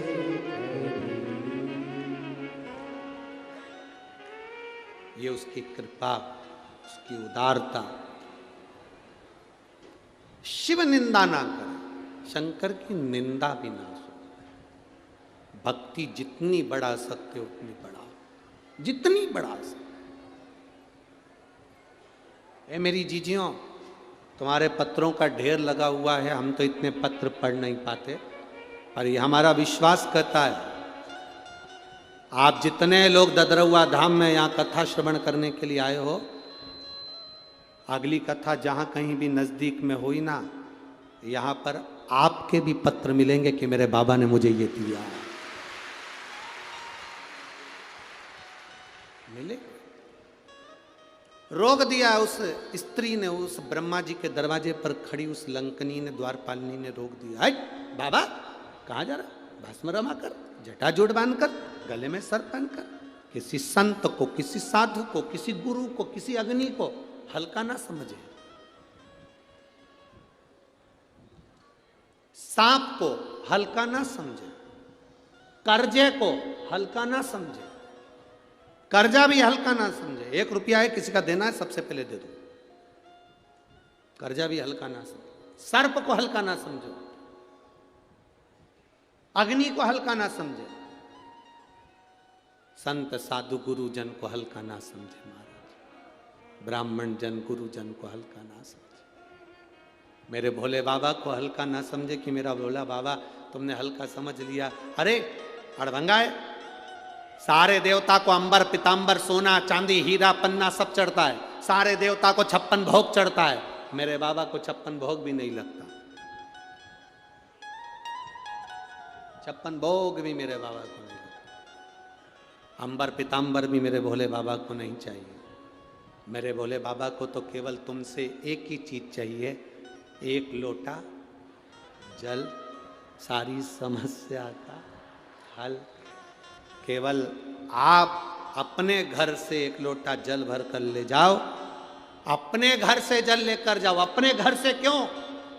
घर में जो जल होता है, मंदिर में जो जल होता है, आप लोगों ने देखा है मंदिर के अंदर जल होता है, महाराज जी आरती करने के बाद जल सब पे छींटते हैं। क्यों छींटते हैं? मंदिर में जो जल रखा रहता है उसमें घंटी बजती है, स्तुति होती है, भजन होता है, आरती होती है। अपनी तरंग, अपनी वाणी की तरंग उस जल के अंदर जाती है, अपनी वाणी की तरंग उस जल में जाती है।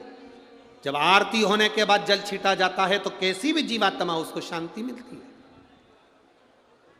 मंदिर का जल सब पर छीटा जाता है तो उसका फल मिलता है। घर के जल में, हम जिस घर में रहते हैं उसमें कितना क्लेश हो रहा है, कितनी अशांति है, हमें कितना टेंशन है, हमें क्या दुख है, हमें क्या तकलीफ है, हमें क्या कष्ट है।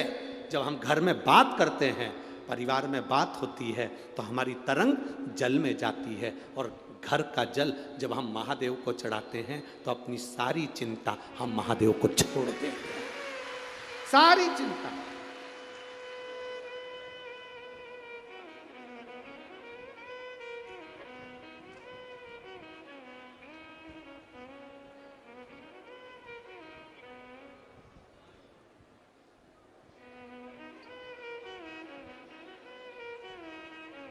हमारी पूरी चिंता हमने महादेव को सौंप दी, हमने अपने जीवन की पूरी टेंशन उनको दे दी। वो आप लोग आरती में भजन में गाते हो ना, अब सौंप दिया सब भार,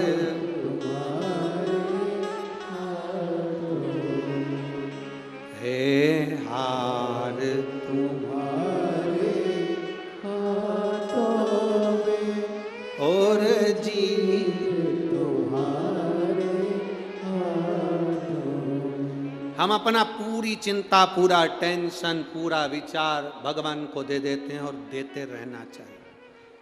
कोई तुमको गाली दे, एक शब्द भी पलट कर मत बोलो। कोई तुमको अपशब्द कहे, एक शब्द पलट कर मत बोलो। दक्ष प्रजापति ने शंकर भगवान को श्राप दिया, शिव मैं तुझे श्राप देता हूं कि तू शमशान में रहेगा। शंकर भगवान खुश हो गए, मेरे ससुर ने मुझे जो स्थान दिया वो बहुत अच्छा दिया।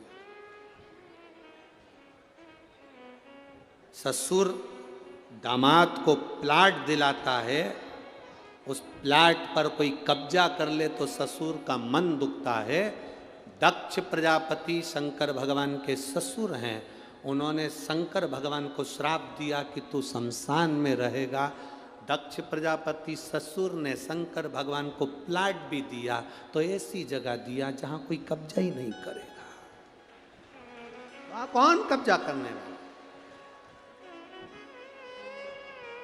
उसका नाम है शमशान। जहां अमीर भी जाता है तो बांस पर और गरीब भी जाता है तो बांस पर। अमीर भी जाता है तो सफेद कपड़े में, गरीब भी जाता है तो सफेद कपड़े में। अमीर भी जाता है तो घास के गद्दे पर, गरीब भी जाता है तो घास के गद्दे पर। आपके इधर ऐसा होता हो कि डनलप के गद्दे पे ले जाते हो तो बात दूसरी। अमीर भी जाएगा तो सफेद कपड़े में, गरीब भी जाएगा तो सफेद कपड़े में। अमीर भी जाएगा तो घास के गद्दे पर, गरीब भी जाएगा तो घास के गद्दे पर। अमीर भी जाएगा तो बांस पर, गरीब भी जाएगा तो बांस पर। जहां सबकी शान सम है उसका नाम सम शान है, वहां बराबर की शान है। कोई अमीर नहीं, कोई गरीब नहीं। ये दुनिया में हो सकता है कि तुम अमीर हो, तुम गरीब हो, पर शमशान में आग लगे तब कोई अमीर कोई गरीब नहीं होता। जिसने ज़्यादा बादाम खाई हो उसकी भी राख एक जैसी होती है, जिसने नी खाई उसकी भी एक जैसी है।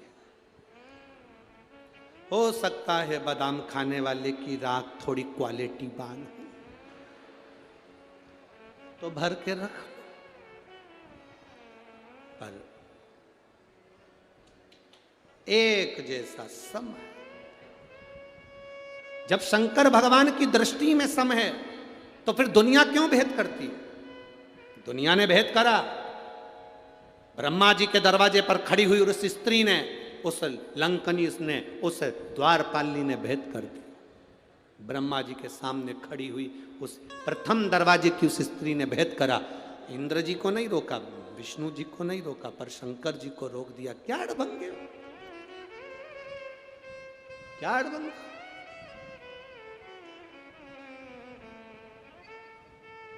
ये क्या बना रखा है तुमने? इस दरवाजे से तुम प्रवेश नहीं कर सकते, अंदर नहीं जा सकते, बाहर निकलो। क्या वेश है तुम्हारा? अड़भंगे हो तुम।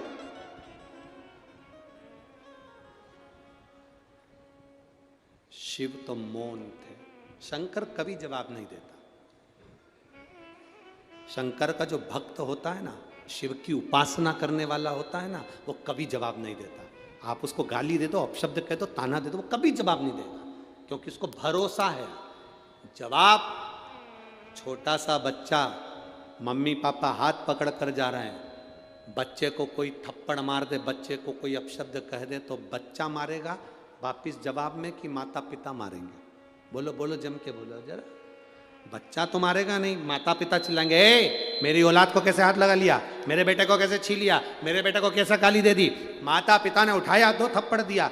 याद रखना, शंकर का उपासक, शंकर की आराधना करने वाला, शिव की उपासना करने वाले का जवाब शिव भक्त कभी नहीं देता। उसका जवाब उसका शंभु देता है, उसका शिव देता है। वो कभी जवाब नहीं देगा, जवाब वो देगा।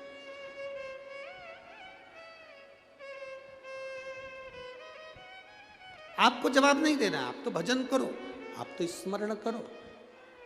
ये कथा जो ददरौआ धाम में हो रही है, ये कथा तो कल सुबह 9 बजे से 12 बजे तक हो जाएगी, 12 बजे विराम हो जाएगी। टीवी पे वही 1 बजे से 4 बजे तक आ जाएगी। कथा 5 दिन की थी, कल पूरी हो जाएगी। फिर कथा जलगांव में प्रारंभ हो जाएगी 5 तारीख से 11 तारीख तक, 7 दिन की, 2 बजे से 5 बजे तक। फिर अमरावती में प्रारंभ हो जाएगी 16 तारीख से 20 तारीख तक, दोपहर में 1 बजे वो कथा होगी अमरावती की। तो ये कथाएं तो चलना है। आप कितने अपने आप को सार्थक कर सकते हो? अपने आप को हम कैसे बदल सकते हैं? हम शिव में कितने डूब सकते हैं? हम शंकर को कैसा अपना बना सकते हैं?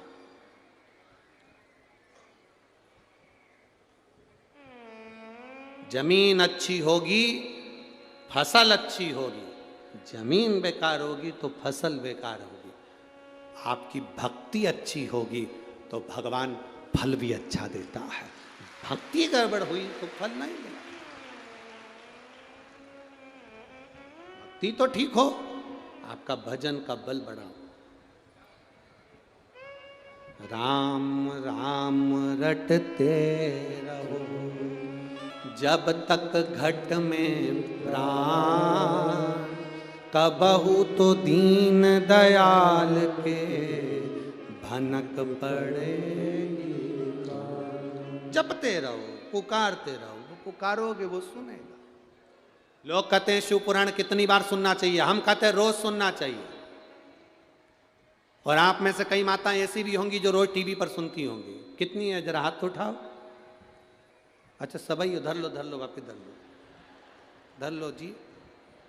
चंबल की जी जी हो, रख लो, बहुत बढ़िया। बोलबम का नारा है, आवाज नहीं आई है, जरा दम के बोलो। बोलबम का नारा है, सहारा। ठीक है। पुरुष बोले हैं कि महिलाएं बोली इतनी तेज आवाज में? अच्छा पहले मेरा निवेदन है, पुरुष लोग नहीं बोलना है, पहले माताओं लेडीज फर्स्ट। तुम जीजी हो, मेरी हिम्मत हो, हारना नहीं, दम से बोलना। बोल बम का नारा है, बहुत जोरदार। अब मेरे जी जाओ, तुम्हारे साले को कुछ मत देना, अब निवेदन है तुम बोल जरूर देना, कटा मत देना रे। अच्छी दमदारी से बोलियो। बोल बम का नारा है। तुम्हारे पास माइक था, तुम जीजा नहीं हो। अच्छा तुम मतलब स्त्री हो कि पुरुष हो? तो फिर आवाज में बोलना चाहिए ना। तुम लोगों को माइक दिया इतना तेज तो आवाज इनकी और बोल्ड हो जाती। चल जाने दो, अच्छा अपन सब मिलके बोल रहे हैं, बराबर बराबर है, आवाज बिल्कुल जोरदार है, ऐसा नहीं।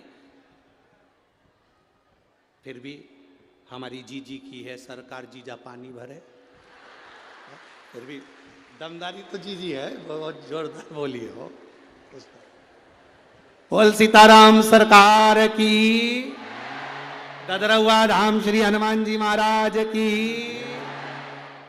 जोरदार, इसको कहे आनंद है। शिव कथा कह रही है, हमें निंदा नहीं सुनना है, हमें निंदा से दूर रहना, परे, बहुत परे कह दिया। शिव जी को रोक दिया, शंकर ने जवाब नहीं दिया, शिव जी वहां से चले। शंकर जी तो चले गए, पर सभा में आज भोलेनाथ जी नहीं दिख रहे। सभा में आज भोलेनाथ जी नहीं दिख रहे। ब्रह्मा जी ने तुरंत गरुण देव को बुलाकर कहा, गरुण जरा जाकर पता करो कि भगवान शिव इस सभा में क्यों नहीं है। बाबा देवादिदेव महादेव सभा में क्यों ना पहुंचे, जाओ जरा पता करो। कोई अपशब्द कहे ना पलट कर जवाब दो, कोई गाली दे ना पलट कर जवाब दो, कोई आड़ा टेढ़ा बोल दे नहीं पलट कर जवाब दो। बदला नहीं लेना अपन को। बदला लेने में कई लोगों के तो कुल डूब गए, बदला लेने में कुल डूब गए, बदला लेने में पूरा वंश डूब गया, बदला लेने में पूरी जिंदगी खराब हो गई। महाभारत का चरित्र उठा लो, माता द्रौपदी जरा सी हंसी थी, उसका बदला लेने के लिए पूरा वंश मिटा बैठे। शूर्पणखा का बदला लेने के लिए रावण ने अपना पूरा कुल डुबो दिया, केवल बदला लेने के लिए। कई हमारे क्षेत्र में लोग ऐसे रहते हैं, मैं उससे बदला लेकर मानूंगा, और बंदूक उठाई ठोक दिया। तूने तो 5 मिनट में उसको मार दिया, पर तेरा परिवार आज तक रो रहा है। आधे जेल में पड़े हैं, आधे बाहर रो रहे हैं। ऐसा बदला लेना किस काम का? तूने तो उठाई ठोक दिया, उठाकर ठोका। बदला लेकर मानूंगा, तू तो बदला ले लेगा, तेरा परिवार तो जिंदगी भर रोएगा। तू जेल सड़ेगा, थाने में पड़ा रहेगा, कोर्ट के चक्कर काटता रहेगा, जिंदगी पूरी रोने में निकल जाएगी। बच्चे बड़े हो जाएंगे तो जिंदगी भर बाहर नहीं निकल पाएगा। तो ऐसा बदला लेना किस काम का? शिव महापुराण की कथा को सुनने वाले एक बात अपने अंदर उतार लेना। रावण ने अपनी बहन का बदला लिया था, पूरा वंश मिट गया। दुर्योधन ने अपनी हंसी का बदला द्रौपदी से लिया, पूरा वंश मिट गया। जो जो बदला लेने की ठानता है, उसके परिवार में रोना ही रोना लिखा होता है, कभी सफलता नहीं होती। जो बदला लेने की ठानता है, कई लोग अकड़ में आकर कह देते हैं। कई लोग, अभी तुम यहाँ से इधर पीछे के रास्ते से अंदर मत आन दो किसी को, फिर देखना वो बोलेगा देख लूंगा तेरे को तो बाद में, मिल तू बाद में, तेरे को बाद में निपटूंगा। अभी ज्यादा इतरारिया है ना, तूने मेरे को चढ़ने नहीं दिया मंच पे, तू आ तू मेरे पास। तूने अभी मेरे को देखा नहीं है, अभी तूने मेरे को देखा नहीं। आन दे मेरा समय, जब मेरा समय आएगा ना तेरे को बता दूंगा मैं क्या चीज हूं। और गुस्सा होके गाड़ी उठा के भुड़ भुड़ करके चला गया। आगे गया तो एक्सीडेंट हो गया, हॉस्पिटल में भर्ती हो गया, डॉक्टरों ने कह दिया समय आ गया। अभी क्या कर गया था, मेरा समय आने दे, मैं बता दूंगा। समय कब किसका कैसा आ जाए किसको भरोसा है, किसको भरोसा। इसलिए मेरा निवेदन है, कभी ऊंचे बोल नहीं बोलो। किसी से कितनी भी लड़ाई हो जाए, किसी से कितनी भी दुश्मनी हो जाए, कभी बदला लेने की मत ठानना कि मैं इससे बदला लूँगा। बदला लेने में पूरे रावण का वंश चले गया। शूर्पणखा का बदला लेने गया था और मालूम पड़े पूरा सूपड़ा साफ हो गया। दुर्योधन बदला लेने के लिए गया था कि इस द्रौपदी ने मेरे ऊपर हंसा है, बदला लेकर मानूंगा, और दुर्योधन का पूरा वंश नष्ट हो गया। घर की माताओं को चाहिए, तुम्हारे बेटे की किसी से लड़ाई हो जाए, डंडा उठाकर बदला लेने जाए तो माताएं उसको समझाए, हमें बदला नहीं लेना, हमें नहीं लेना बदला। तू लड़ाई करेगा, तलवार उठाएगा, छुरा उठाएगा, बंदूक उठाएगा, मार देगा, थाने में पड़ा रहेगा, तेरे छोटे छोटे बच्चे जिंदगी भर रोते रहेंगे। 5 मिनट का 10 मिनट का गुस्सा 10 साल तक जेल में सड़ा देता है। इसलिए वो 10 मिनट के गुस्से को चूल्हे में पटक दो और एंजॉय की जिंदगी जियो, खुश होकर जियो, प्रसन्न चित्त में अपने जीवन को जियो, स्माइल देकर, खुश होकर, आनंद के साथ जियो। समझौता करना जानो, समझौता। जब थाने में जाते हो तो टीआई भी कह देता है देखो आपस में मेलचेल कर लो, थोड़ी बहुत बातचीत करो, समझौता करो। उसको मालूम है टीआई को केस चलेगा 10 साल 20 साल 15 साल निकल जाएगा, पुलिस वाले को मालूम है 25 साल निकल जाएगा, ये जिंदगी भर ऐसे रगड़ाएगा, एक अंदर पड़ा रहेगा। इसलिए समझौता करो। निवेदन है, पति पत्नी में लड़ाई हो जाए समझौता करिए, आपस में बच्चों में लड़ाई हो जाए समझौता करिए। समझौता जिंदगी का एक सुख है, क्षमा कर देना एक आनंद है। बदला लेना आनंद नहीं है जितना क्षमा करना आनंद है। समझौता कर लीजिए। लड़ाई हो गई ना, कोई बात नहीं, टीआई कहता है, पुलिस वाला कहता है, थानेदार कहता है देखो बैठ जाओ आपस में समझौता कर लो। दोनों परिवार रो गए, अदालत में पैसा जाएगा, पैसा लगता चले जाएगा, जिंदगी निकल जाएगी, केस चलते चलते। समझौता करो, समझौता। जब आप थाने में जाकर आखिरी में जब केस समाप्ति नहीं होता तब समझौता करते हो, 25 साल निकल गए तब समझौता करा तो कहीं खाक करा। समझौता पहले करिए, अपने दिल से समझौता कर कर चलिए। मुझे अगर कोई कह भी देगा तो मैं सुनकर निकाल दूंगा, पर किसी को मैं ये नहीं कहूँगा कि मैं तुझसे बदला लूँगा। मैं कभी आड़ा टेढ़ा नहीं करूँगा, मैं समझौता लेकर चलूँगा अपने जीवन में। शंकर भगवान से सीख कर चलना। शिव जी कभी पलट कर जवाब नहीं देते, कभी पलट कर। शंकर भगवान ने जितने असुरों को मारा, एक भी असुर से, एक भी राक्षस से शंकर जी की दुश्मनी नहीं थी। एक भी राक्षस से शंकर जी की दुश्मनी नहीं थी, एक भी।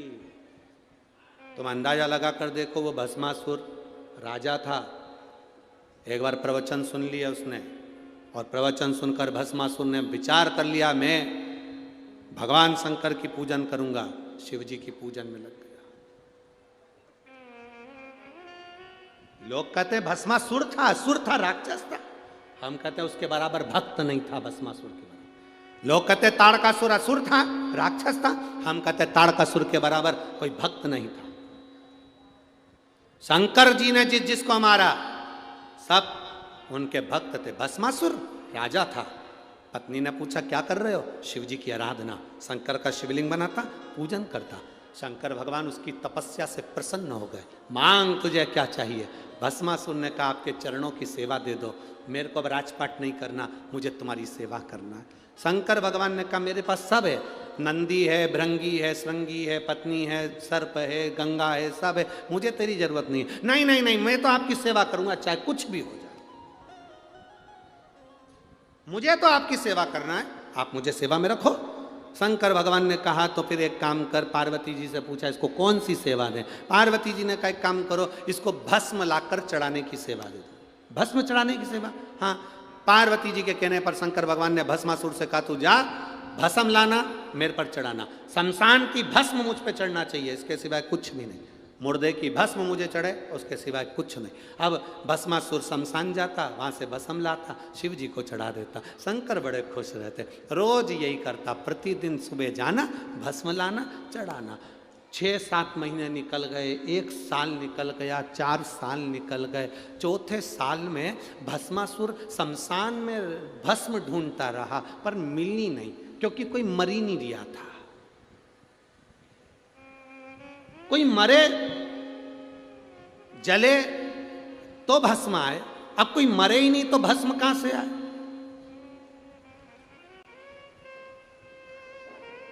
भस्मासुर को बड़ा गुस्सा आया, भोलेनाथ जी ने मुझे सेवा दी और मुझे भस्म नहीं मिल रही है, मैं करूं क्या? भस्मासुर की जो पत्नी थी बड़ी चतुर थी, उसने कहा देखो कब तक दूसरे की फैक्ट्री का माल लाओगे, अपनी खुद की फैक्ट्री चालू करो। भस्मासुर ने पूछा अपनी फैक्ट्री कैसे?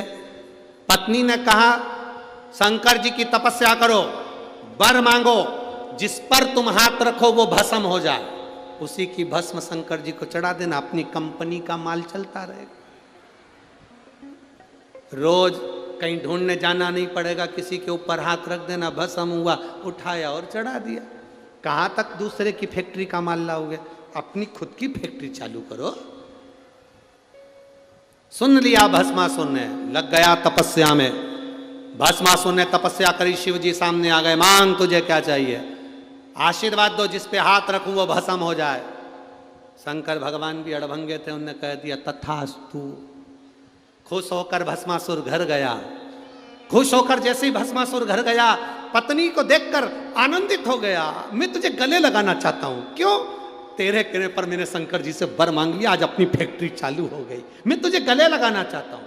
पत्नी भाग गई पीछे। पत्नी को लगा फैक्ट्री की कंपनी का माल सबसे पहले मेरे ऊपर यूज कर रहे हो। पत्नी भागी। पति ने कहा कहां जा रही है? पत्नी के मैं अभी आ रही हूं। पति भाग। पत्नी भागती गई, भागती गई, भागती गई। पत्नी ने सोचा कब तक भागूंगी, कुछ अच्छा कर देती हूं। इतने में पत्नी ने अपने पति से कहा सुनो जी, वो भोलेनाथ हैं, शंकर जी हैं, अड़भंगे हैं, शंभू हैं, इतने सीधे हैं, जो मांगता है उसको दे देते हैं। कभी कभी उनका दिया आशीर्वाद भी लगता ही नहीं है, इसलिए प्रैक्टिकल करके देखो क्या उनने सही में आशीर्वाद दिया है। तो इतने में पति ने बोला तू मेरे पास में आ, मैं तेरे सिर पे हाथ रख के देखता। पत्नी बोले मेरे पे नहीं, जिसने दिया उससे पूछो। अब पत्नी गई शंकर भगवान के पास में, भस्मासुर गया, भोलेनाथ जी को याद किया, शंभो हर हर। शंकर भगवान आए, मांगो क्या चाहिए? उसने कहा बस तुम्हारे ऊपर हाथ रख के देखना है कि तुम भस्म होते हो कि नहीं होते। शंकर भगवान बोले बता, हमने कंपनी खोली और ये हम पे ही प्रैक्टिकल कर रहा है। शिव जी तो छोड़कर भागे। जो भोलेनाथ भागे, पीछे पीछे भस्मासुर, आगे आगे भोलेनाथ। नारायण भगवान के पास पहुंच गए। नारायण भगवान की धर्म पत्नी लक्ष्मी जी मिली। प्रभु क्या बात है, कहाँ भाग रहे हो? लक्ष्मी जी ने कहा कि क्या हुआ? शंकर भगवान बोले पीछे भस्मासुर आ रहा है, जिस पे हाथ रखता है वो भस्म हो जाता है। लक्ष्मी जी भी भग गई। भागते भागते महादेव पहुंच गए सीधे नारायण के पास में। नारायण ने पूछा क्या हो गया? भस्मासुर आ रहा है, जिस पे हाथ रखेगा वो भस्म, जिस पे हाथ रखे वो भस्म। अच्छा ठीक है, जिस पर हाथ रखेगा वो भस्म हो जाए। अब नारायण ने कहा चिंता मत करो, चिंता ना करना, चिंता ना करा जाए। भगवान विष्णु ने सुंदर स्त्री का रूप लिया, भस्मासुर के सामने जाकर खड़े हो गए। शादी के मन की बात आ गई भस्मासुर के। भगवान विष्णु ने कहा मैं जैसा नाचूं वैसा नाचोगे तो मैं तुमसे शादी करूं। नारायण ने हाथ करा ऊपर, भस्मासुर ने हाथ करा ऊपर। नारायण ने दोनों हाथ करे ऊपर, भस्मासुर ने दोनों हाथ करे ऊपर। नारायण ने अपने दोनों हाथ रखे सिर पर, भस्मासुर ने जो रखे सिर पर। हो गया। और महाराज रावण को बाबा तूने लंका दिया, भस्मासुर को तूने कंकण दिया।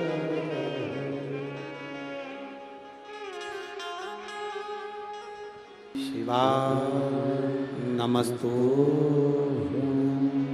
श्री शिवा नमस्तु श्री शिवा नमस्तु श्री शिवा नमस्तु श्री शिवा नमस्तु। भोला सब दुख काटो, ओ भोला सब दुख काटो। शिव शंकर जपो तेरी माला, भोले बाबा जपो तेरी माला।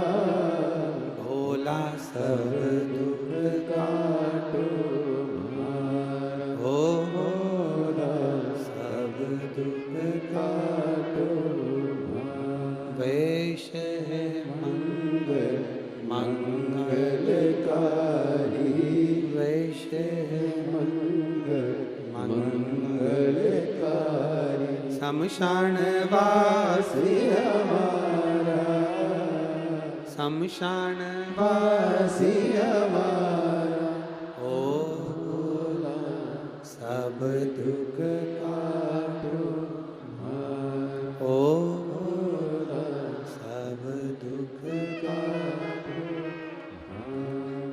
उस ब्रह्मा जी के दरवाजे पर खड़ी हुई स्त्री को ब्रह्मा जी ने पास में बुलाकर कह दिया, नारी, ए लंकनी, दरवाजे पर रहने वाली द्वारपालनी, तूने शिव का अपमान करा है। मैं तुझे श्राप देता हूं, मृत्यु लोक में लंका अधिपति रावण जो राक्षस रहे, उसके दरवाजे की तू द्वारपालनी बनेगी। उसने चरण पकड़ लिए ब्रह्मा जी के, क्षमा करो, क्षमा करो। ब्रह्मा जी ने कहा, तूने शिव का अपमान करा है। शंकर का अवतार, शिव का रुद्र अवतार 11वां श्री हनुमान जी प्रकट होंगे, बंदर का रूप रखकर आएंगे और वो आकर अपनी मुष्टिका से तेरे को स्पर्श करेंगे। जैसे ही स्पर्श करेंगे तू मुक्त हो जाएगी और वापिस इस संसार सागर मृत्यु लोक से मुक्त होकर ब्रह्म लोक आएगी। अपमान ना करें। जो जीव शिव का अपमान कर देता है, शंकर की निंदा कर देता है, शंकर को अपशब्द कह देता है, वो एक ना एक दिन भटक जाता है, मार्ग विच्छिन्न हो जाता है। शिव निंदा से दूर रहे। अपने जीवन में, अपने इस जीवन के अंतर में, जीवन समय में प्रयास करना, कोई अपशब्द आपके मुख से ना निकले, कोई अपशब्द, ऐसा कोई शब्द अपने जीवन में ना निकले जिससे किसी का हृदय दुखे, जिससे किसी के हृदय को ठेस पहुंचे,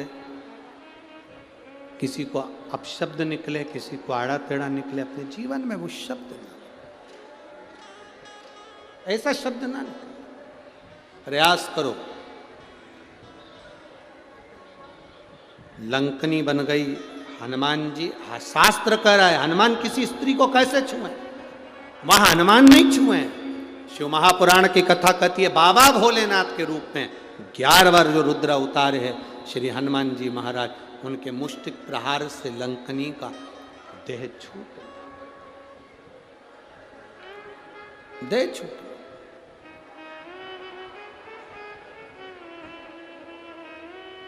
शिव महापुराण की कथा कहती है।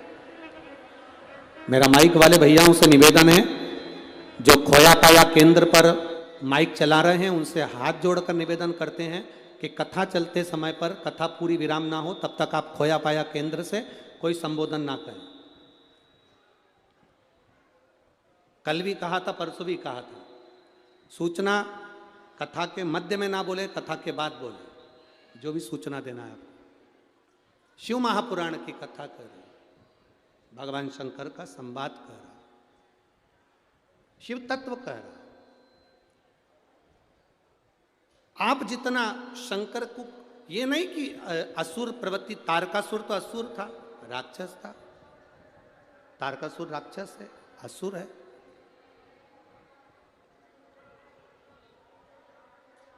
भगवान श्री गणेश जी महाराज रिद्धि सिद्धि को लेकर पधार रहे हैं, उनका मंगल विवाह हो रहा है।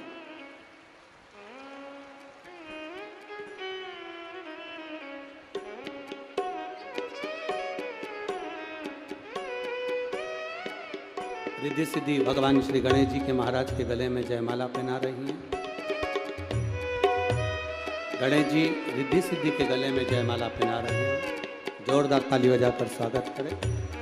रिद्धि सिद्धि ने अपने गले की माला निकालकर वापिस श्री गणेश जी महाराज के गले में पहनाई है। गणेश जी महाराज ने अपना हस्त कमल रिद्धि सिद्धि के कंधे पर रखा है। एक बार जोरदार ताली बजाकर स्वागत करें रिद्धि सिद्धि के लिए। आरती का क्रम में आप लोगों से निवेदन रहेगा, बहुत ज़्यादा संख्या में आप लोग आए हैं, अपनी चेन, अंगूठी, मोबाइल, पर्स का ध्यान रखेंगे, बच्चों का ध्यान रखेंगे। रोड पर से जहाँ से निकलें किसी को चोट ना लगे, किसी को ठेस ना पहुँचे। जो भी गाड़ी से आप लोग आए हैं धीरे धीरे गाड़ी चलाएं, धीरे धीरे आराम से जाएं। किसी को कष्ट ना हो उसका ध्यान रखें, और भंडारा प्रसाद भी ग्रहण करें तो झूठा ना छूटे इसका स्मरण रखें। हर हर